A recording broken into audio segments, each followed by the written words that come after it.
Best way to save for a down payment. Now, before we dive in, just a quick reminder. This video is for informational and entertainment purposes only, and should not be considered financial advice.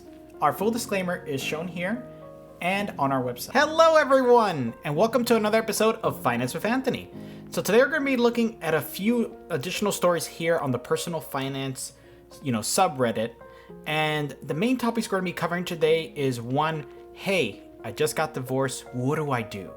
The second thing we're going to be covering, of course, is housing, which seems to be a very hot topic right now. So let's dive right into some stories and see what people have to say about all of these economic changes that are currently occurring in our year. So this first one says, getting divorced, should I assume the loan?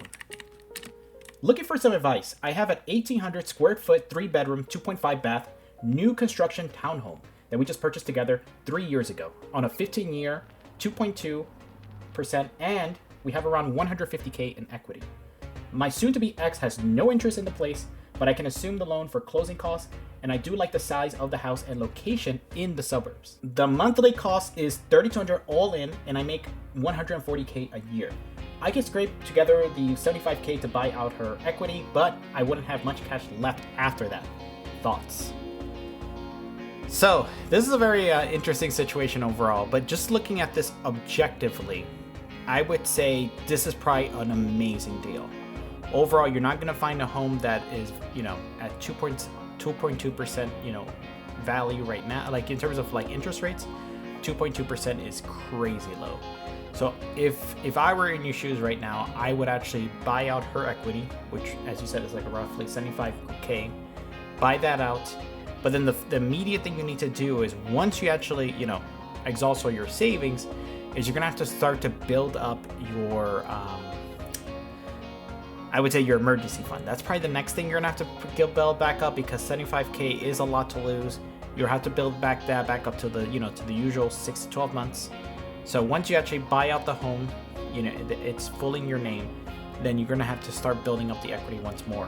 I would say for someone in your position, if we're doing like a back of the napkin calculation, you probably take home roughly around 100K after net of taxes. So you should have a good cushion of, roughly 8,000 to 9,000 net of taxes every month. So you should be able to easily, get your emergency fund back up within a year, hopefully. As long as you're a little frugal, you can get things definitely pumped up. So that's what my advice would be for this situation. And yeah, good luck on your purchase. So advice for post-divorce. Might come out of divorce with around 400K, but still have no job due to being the property manager / owner. We have to sell the house.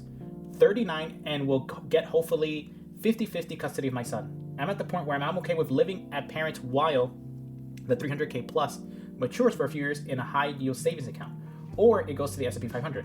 Little torn, part of me wants to get a house for me and my son, but part of me wants to just save the money because my parents love my son to death and wouldn't mind seeing us both more often.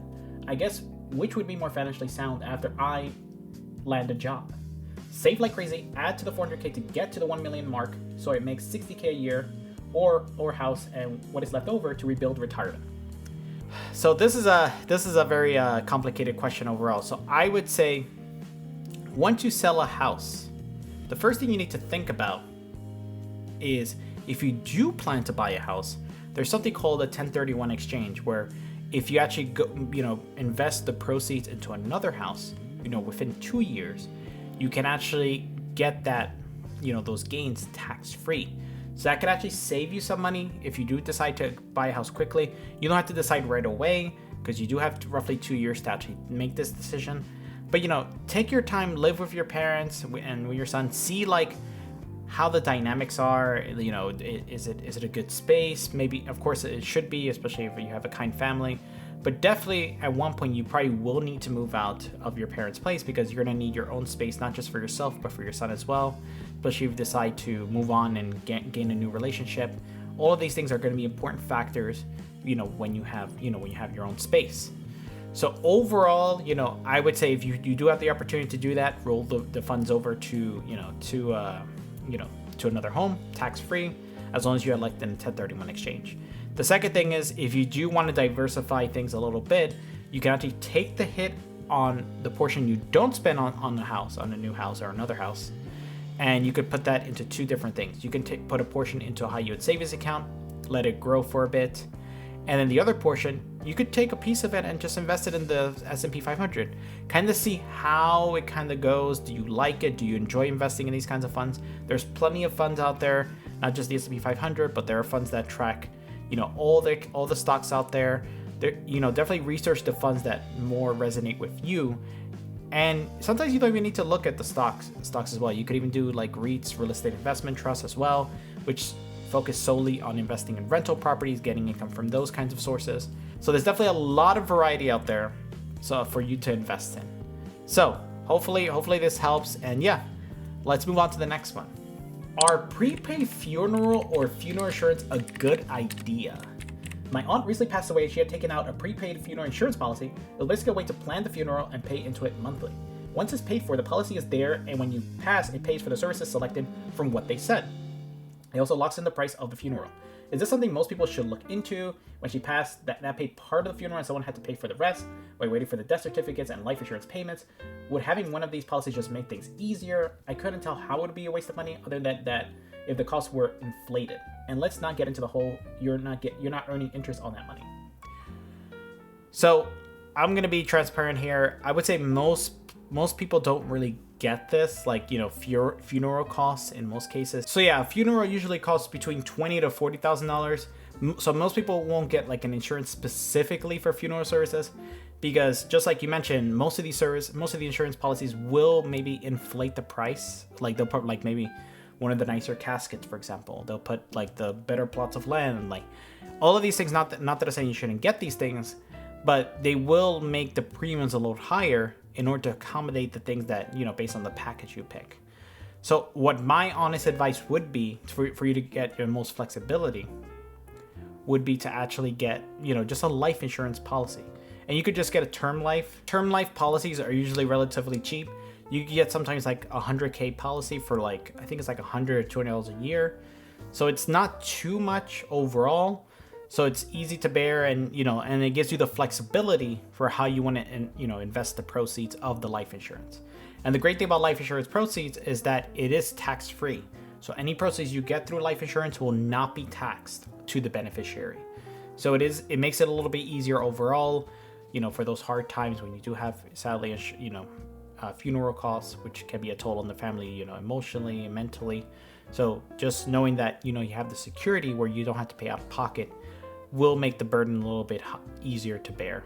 So this is my honest advice, and yeah, best of luck with everything on this item as well.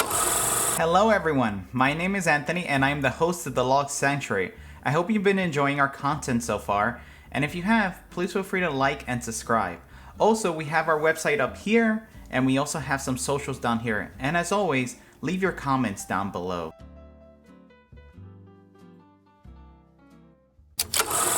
So this next one is investing $500 monthly in the S&P 500 a safe move? So I was looking at saving $500 monthly and possibly putting it in the S&P 500, and was wondering, is this a safe move? And if so, how do I go about doing it? What's a safe way or company to do it through? So so this is my honest opinion.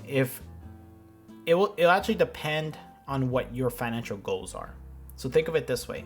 If you have $500 left over every month, and and the route you want to go to is just investing in the stock market, that's perfectly fine. You can do that. But think about it this way. If you also have to make sure that before you even start investing, make sure you have your emergency fund up there. You have your 6 to 12 months. The second thing is, if you do want to buy a house within the next 2 or 3 years, you better start saving now, because you're going to need that nest egg to actually get to your home. If those first two things are covered, where you're not going to buy a house and you already have your emergency fund, then you're fine. Now, where do you actually go to actually invest in the S&P 500? So there's a lot of applications out there. The ones that I use myself is like the Charles Schwab one. So I have a Charles Schwab. I used to have TD Finance, and then it converted to a Charles Schwab account. So yeah, and then once you're in the Charles Schwab account, you actually just look up there's a lot of ticker symbols for the S&P 500. You can look it up and research it and look at the trends, the 1 year, the 5 year trend, look at all the trends to see how it's performing. Most of them will perform very similarly to the S&P 500, index fund.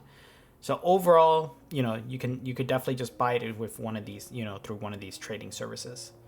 So yeah, it's nothing too crazy. Just, you could definitely look up on the line, but yeah, you could, and also you can actually call up like your advisor from Charles Schwab and they can actually walk you through it as well. Alrighty. So yeah, hopefully, happy investing, and yeah, let's move on to the next one. Best way to save for a down payment. I currently live in a condo and would love to move within 5 to 7 years, and ideally would like to save 50 to 70K for a down payment. What's the best way to go about this? I have a high yield savings account, but I'm nervous about being able to pull the money out when I need it. So this is a very great question. So in terms of the down payment, you don't have to worry about this as much, as long as you hopefully have an account with like a brick and mortar, like a Chase, a Citibank, a Bank of America, because this is how the process would be.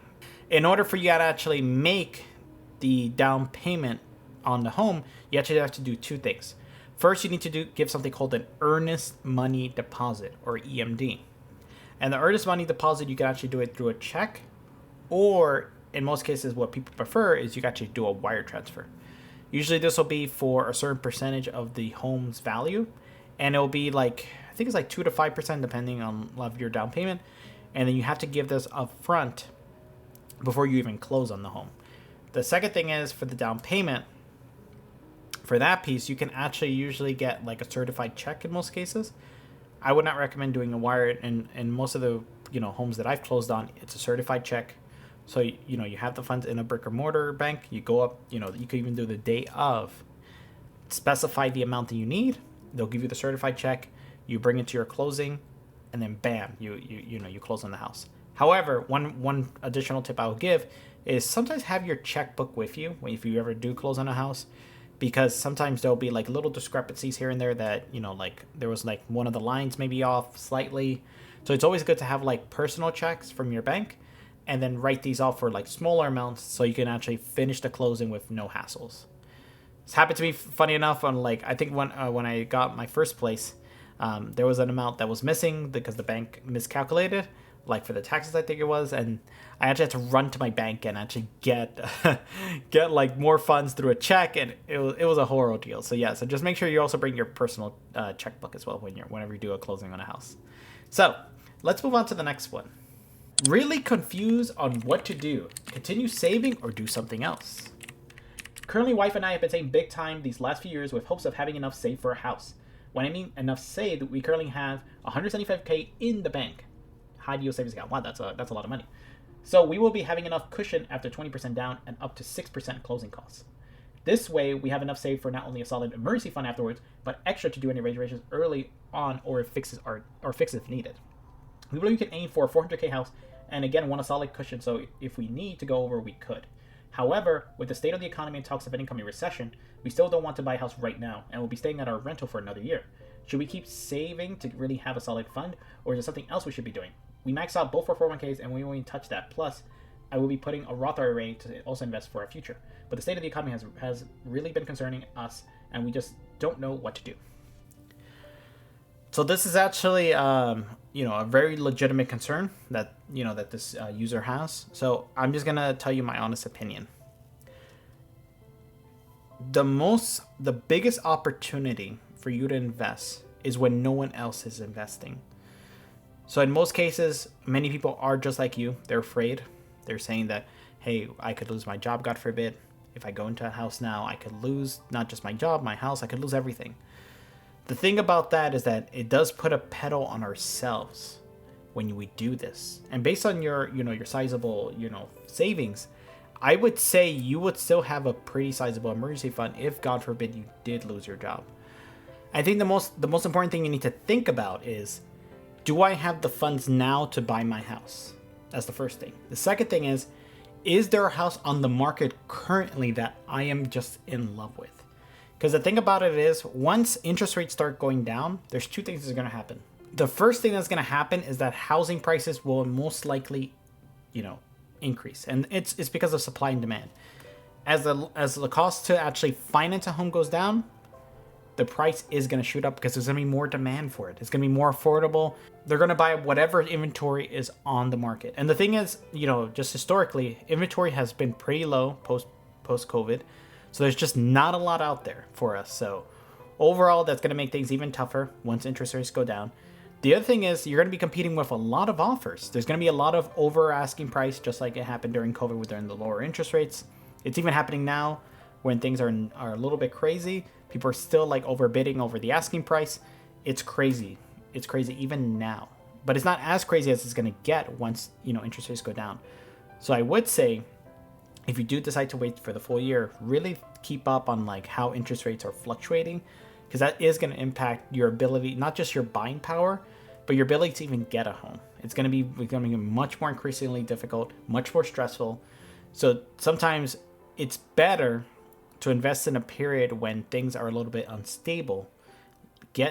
Make sure that you have, of course, just like you said, a nest egg in there. And then once you have your home, you can always refinance. That's very common nowadays to refinance, at a lower rate. And hopefully 1 year from now, we have maybe 2 to 4 rate cuts that, will make it a lot more feasible for you to refinance if you have to.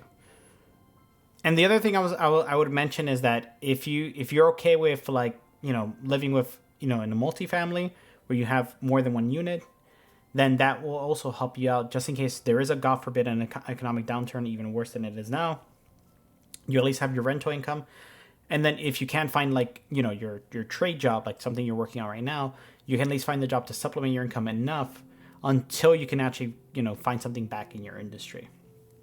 This is very common nowadays for people to have, their primary job and then a secondary job. It happens all the time now with just how things are. So that way, if God forbid they lose their primary job, they have their secondary job to actually fall on. So overall, not a bad situation overall in terms of what you can do now. You have the ability that many don't have. So, take the opportunity to make your dreams come true and buy your home. So that's going to conclude Finance with Anthony, episode 17. I hope everyone out there has a blessed day and adios. Keep doing what you're doing. You're doing an amazing job, and I'm wishing everyone out there all the best. All right, until next time, adios.